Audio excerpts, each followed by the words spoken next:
Hello, everybody, and thank you for tuning into the Liberty Report. With me today is Daniel McAdams. Daniel, good to see you. Good morning, Dr. Paul. Good. There's lots of things we could talk about today, both economically and in foreign policy, because even today, it looks like this magic number of 20,000 might be challenged, like it was knocked down a bit, and who knows what it'll be like at the end of the day. But I think the markets are vulnerable, and markets are reflecting things going on in foreign policy as well, and we want to spend some time on foreign policy today because the big news over the weekend, if you were forced yourself to watch the television and all, you found out that people aren't too happy with this ban that the president has instituted by executive order, keeping certain people out of the country, making the argument that we do have problems, and there are some problems, but the big question is there's a lot of resistance, a lot of chaos, and I think some of that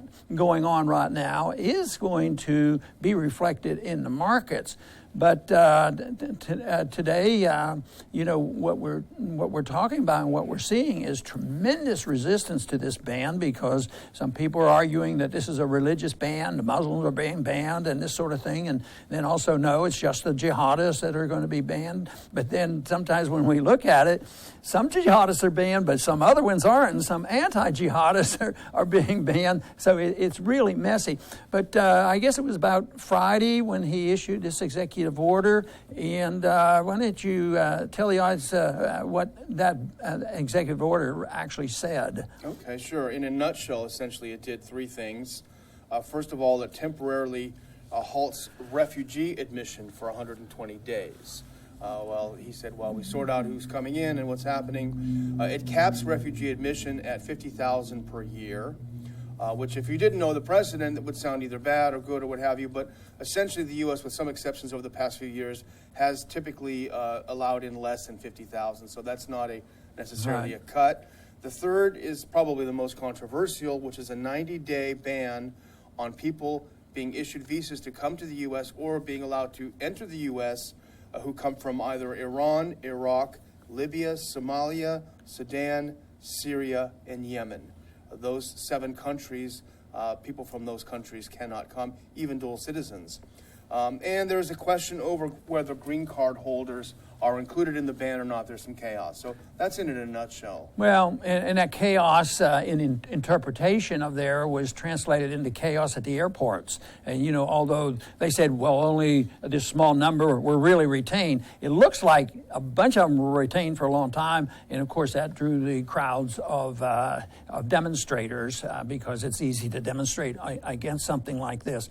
But what I find interesting is they list these 7 countries, and I imagine in those countries you can find somebody there that poses a threat to somebody, but does it require, what is being done? But I think the most interesting thing is what wasn't done. Saudi Arabia has been associated with some violence and terrorism and 9/11, and the Congress unanimously voted that the American, the people, families who suffered after 9/11 can sue the government of Saudi Arabia. And they are notorious for their civil liberties there, but they were excluded. They're okay. And, of course, 15 out of the 19 for 9/11 came from Saudi Arabia. So this makes you wonder what's really going on. Is terrorism the main issue? In Pakistan, they're no angels either. So if we were attacking terrorism in this manner, which is not our first suggestion, we have to look at foreign policy and the other things.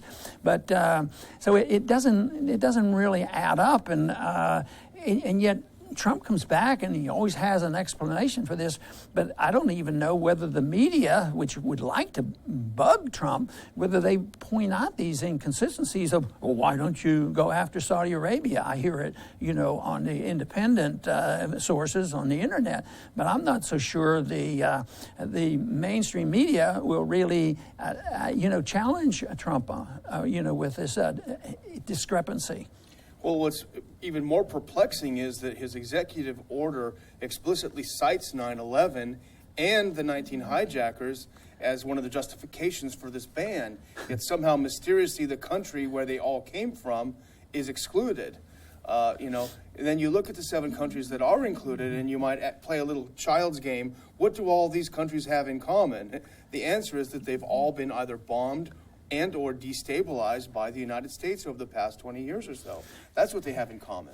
And what about, the 2 countries, Syria and Iran? They're both in the list. And yet the Syrian government, the last thing they want are terrorists in their countries. Instead of subsidizing them and getting our weapons and all these things, Assad would like to fight them. What about the Iranians? We've made it very complex up there. What did we do, with Saddam Hussein? A bad guy, but he hated these people. He didn't want these terrorists and the radicals in his country, and he maintained some sense of stability in that country. But they're not on the list at all. They're tolerated and even made friends at times. So, but they're willing to fight terrorism, and yet they're not on this list. Yeah, it's really the huge disconnect between recent history and current reality. You're right. Saddam Hussein was a vicious ruler, but he was vicious, for the most part, against terrorists. The jihadists that are in Syria right now, a lot of them were imported by the U.S., by Saudi Arabia, by Qatar. They've been imported in. Assad is fighting these terrorists. Iran doesn't have a terrorism problem. Iran has not attacked the United States. It doesn't sponsor, despite what they say, doesn't sponsor terrorism against the U.S. And of course, those people involved on 9/11, they all came here legally. They were vetted, so to speak. Now, Trump might say, well, they didn't get vetted seriously enough. Well, maybe you can change a little bit, but does that mean you build walls and exclude thousands of people, and you don't even know what the green card people are going to do, and you wonder why there's chaos, and you wonder why it makes the markets a little shaky? But I think there's a lot of fear-mongering going on. War hysteria. You always have to have this enemy about to come and get us. And the American people sort of get impressed with all this noise. Oh, we have to have a strong approach to these terrorists. And in the last 15 years, there were actually 94 Americans, killed by terrorists. That's a terrible amount. But compared to a weekend or two in our major cities, it's nothing. But they don't get those so many who are wringing their hands over that. They don't seem to equate, death is death, and problems we have here. Maybe we should put it in the proper perspective. But this whole idea of the last 15 years that we really haven't had this tremendous problem of massive immigrants coming in and causing these terrorist attacks. And when we've had a few, they were mostly people who were born here. They wouldn't be affected by fences. They wouldn't have been affected, by this type of ban. They might argue, well, maybe the ban would catch them, but they have. Well, they wouldn't be if they're American citizens and born here. They wouldn't be affected by any of this. But the one thing they won't talk about is the foreign policy that might incite them, and I think you might have mentioned those 7 countries that he put a ban on were all 7 countries that have been on the receiving end of bombs, and it wasn't Trump that dropped most of those bombs, although it looks like he's continuing it. How many? 26,000 bombs last year alone, by Obama, and he was the peace candidate. So, and since the number one enemy in foreign affairs for the new administration are the terrorists. So the bombing is not going to cease, and I think he's already American military officer was just killed over the weekend in Yemen. In Yemen, they were killed in Yemen fighting Al-Qaeda. Yet we're also backing Syria, who's fighting the government, who's fighting Al-Qaeda. So we're fighting Al-Qaeda, but we're fighting the people who are fighting Al-Qaeda, just like in Syria. But as you pointed out, the people who have done these attacks, they've told us why they've done it. It doesn't justify, but they've said we're angry over U.S. bombing in the Middle East and West Asia. That's why we do it. So why don't we just stop doing that? That might help. Well, actually, bin Laden was very precise. He said it was the bombing of Iraq continuously for 10 years. He also said that a Muslim believer resented the fact that we had a military base in Saudi Arabia, which is considered Holy Land, and also they make mention that they think the Palestinians get a bum rap, and they listed that as a reason. But you know what I think is strange is, if you're in the local police force in the old days when it was local and you didn't have the UN and the FBI and the CIA coming in, they would say, well, this guy was murdered, and we have to look around and find somebody with a motive. Yeah. What is the motive? Why was he killed? And the motive always, they never ask this question, what is the motive? Even though they blow it way out of proportion, but it's just an excuse to go about our business overseas and claiming that we have to do this. But they never ask for the motive. Maybe there is such a thing as blowback. Maybe there is a reason for them to retaliate. And the fact that all these 7 countries have been bombed, and it continues, and it's almost, disturbing that, if you suggest what I have, and I've been on the receiving end of the criticism, oh, you're not a strong American, you're not patriotic, you don't care about our troops. But there's a different side of that story. This is almost an implicit admission that blowback is real, but because these are the countries we're involved. We use as our subtitle the question of whether this really has a lot more to do with Iran than anything else. And I wanted to share a couple of points, and this is made by one of our good friends and a really good supporter of the Institute. And he wrote me, he's very concerned about this. He's here in Texas, and where we have a lot of international workers, engineers coming from places like Iran and et cetera. But he just gave 3 examples. He wrote a letter to his representatives saying this is a problem. His co-worker is getting married within 90 days. The bride is from Iran. The family's not going to be able to come out for the wedding now because of this. He's got another friend on a cruise. She's not going to be able to come back and finish her studies. Another one is a businessman, an Iranian businessman who's out of town on business, not going to be able to come back in. And so he's very concerned. These people have already gone through the vetting process. They're here illegally, and he asked his representatives, why is Iran, a country that has not attacked us and doesn't threaten us, on the list, whereas we pointed out where Saudi Arabia is not only allowed to operate in here, but is given all sorts of subsidies and things to be involved in the oil and gas exploration business. You mentioned the fact about Iran. It's a complex thing, because if you were looking for some type of a foreign policy that you can understand, and we have, been complimentary of a different policy than Obama dealing with Russia. I mean, why pick a war with Russia?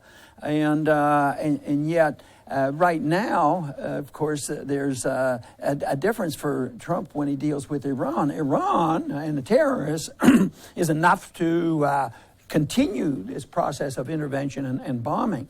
But what about this H.J. Rez that you've written a little bit about on the Institute website, H.J. Rez 10? Elsie Hastings, not exactly a libertarian, introduced this resolution, which probably would have outraged me if I were there. I imagine when we had spotted that, I'd been on the House floor pointing this out, and they said, oh, well, most people say, it is so outrageous that it won't be paid much attention to, but it sort of sets the stage and the attitude. And to tell the audience exactly what this resolution would do, I think it's trying to amend the Constitution by a piece of legislation. Yeah, exactly. And just a point on the oh, it's no big deal, it's just sitting there on the shelf. Well, that's what they said. Remember, all the time in the 90s when they were passing all of these overthrow bills about Iraq, they said, oh, don't worry, Ron, it's just language, it's no big deal. And you kept saying, it's setting a precedent, it's setting a precedent. So even if this is an obscure piece of legislation without a lot of co-sponsors, it's sitting there waiting. And what it does is essentially, and it really is explicit in the bill, it authorizes the president to use military force against Iran, not if Iran develops nuclear weapons, not if Iran deploys or uses them, but to prevent Iran from using them. So it is a complete blank check for preemptive war. Well, one thing you could point out, that we can point out, is that this is not an invention, by Elsie Hastings. It's not brand new. It's not part of the Trump administration. It's actually not part of Obama's administration. This is a continuation of the Bush policy, the Bush doctrine of preemptive war. Yeah. I mean, he explicitly said that. We got to take our fight to them, and we got to do this, and which includes invasions and bombings and occupations. And they've justified this, and the American people should be screaming and hollering about this, but they're way too tolerant about this because they don't think the Constitution's all that important. But I would say, for the most part, so many Americans are probably oblivious to this, because it doesn't interest them, and they're worrying about some other things a lot less important. And the thing is, this sitting on the shelf is holding a very important place, because all you need is one little thing to happen. It could even be a false flag, maybe even by a third country. You know that Israel would love to see us go at Iran, and so with the Saudis, there could be a false flag, and imagine something happens, they're going to pull this off the shelf and say, we got to pass this bill. It's right here, it's ready to go. Boom, war with Iran. Well, it doesn't look good. I was hoping that things would be more settled with the new administration, and I still keep my fingers crossed that at least the big confrontation with the Russians has been downplayed a bit, but not with the Iranians and not with the Chinese. Yeah. So it's not a consistent pattern, but consistency is not something that they're much interested in, because I'd like to see a more consistent policy that dealt with the security of the United States. But they always use our terms. We have to be there for national security reasons. That is the reason that we have to be overseas. And we have to send these kids over there to defend our Constitution and defend our freedoms. That to me is so ridiculous, because all it is a threat, because this is the atmosphere of war where domestically they get away with Patriot Acts and all these other things, and because there's such great danger and people sacrifice their liberties. So it's a shame. I want national security. I want a strong national defense, but I do not want endless spending on militarism, which is diminishing our national security. That's where I think our problem is. Exactly. And I did find something in the executive order that I think you might agree with and you'd like, but only if it applied to Congress. This is a great line. The United States cannot and should not admit those who do not support the Constitution.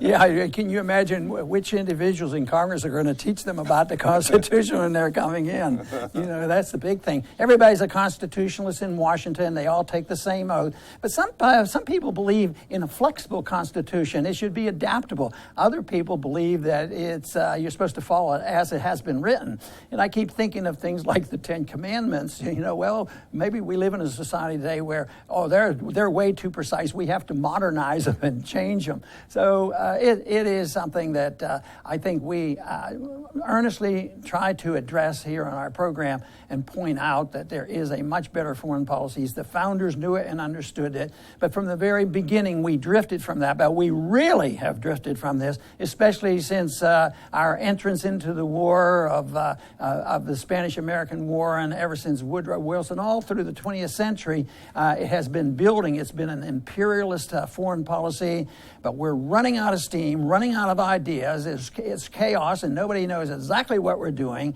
I think eventually, I've always said it's going to affect the markets. I think it's already started to do that. And this is something that we can't continue with. And empires always end for financial reasons. And I think this whole business of being interventionist enough to send our troops into so many countries, 120, 30 countries, 900 bases overseas, banning certain immigrants, at the same time not banning some of the countries that probably could be a lot worse, and fighting the people who are fighting our enemies. It makes no sense whatsoever.